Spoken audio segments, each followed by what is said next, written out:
In this video, we take a look at Scottie Barnes and how he is able to score double-doubles in NBA games. The tips that you're going to learn in today's video is going to hopefully help you in your next basketball game. Really quickly, if you want to be able to jump higher, make sure to go check out my vertical jump training book that is down in the description below. And if you want to be able to use this same app that I'm using to be able to draw on the video, make sure to go check out the link below for Coach Lens. You'll get 10% off with my link. Okay, so Scottie Barnes is on this far wing, and we have OG with the ball. At this point, OG dribbles the ball towards Scottie Barnes, and Scottie Barnes uses OG as a dribble handoff. Scottie Barnes' man goes underneath that screen, and the first thing that you should do anytime that somebody goes underneath a screen is to be able to pop for the shot. The reason is because you've created this much distance between yourself and the defender, and you should be able to get that shot off cleanly without getting blocked, or at least having the worry of getting blocked. Now, obviously, this is a play for Scottie Barnes, but look at the off-ball movement that is possible here. What we see is him faking like he's about to go down for that screen, but then he cuts in to the basket. This then creates a lot more distance for the key because now this man is trying to guard Siakam a lot closer. You actually seen how he moved out to Siakam so that he could fight over top of that screen.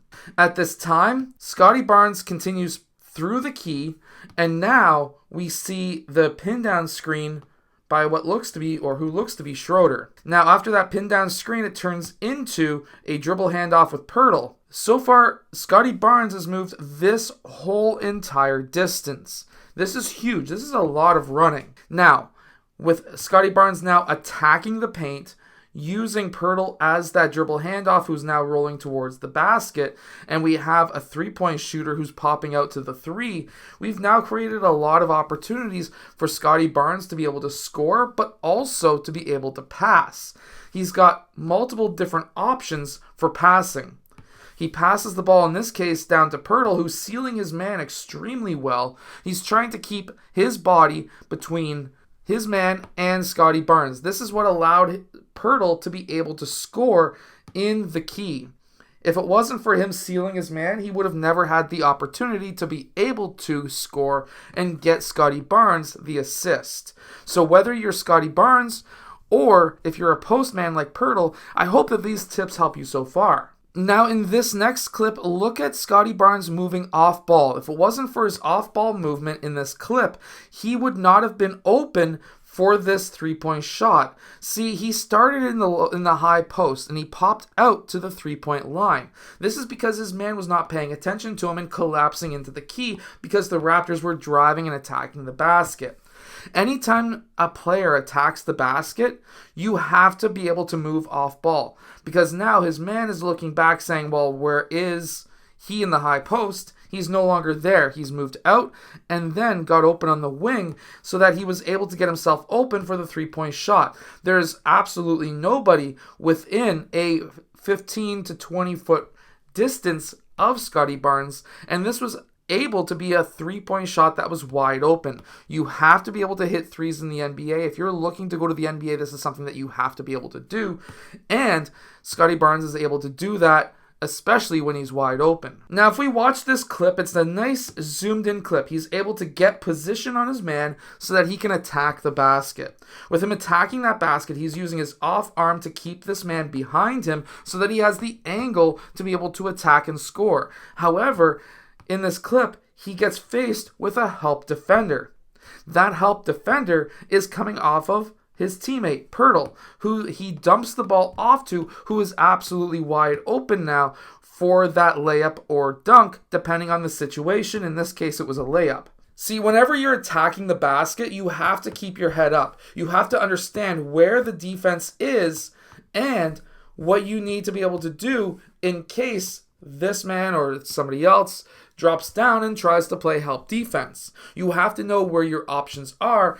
If this, then that. If this guy does this, I need to do that. And that's how you attack the game. That's how you attack the basket in the game. Also in transition, if you're looking to score more points, specifically in transition, this next tip is huge. Watch how many big steps he takes. They are massive. He's able to get down court because he's taking massive steps.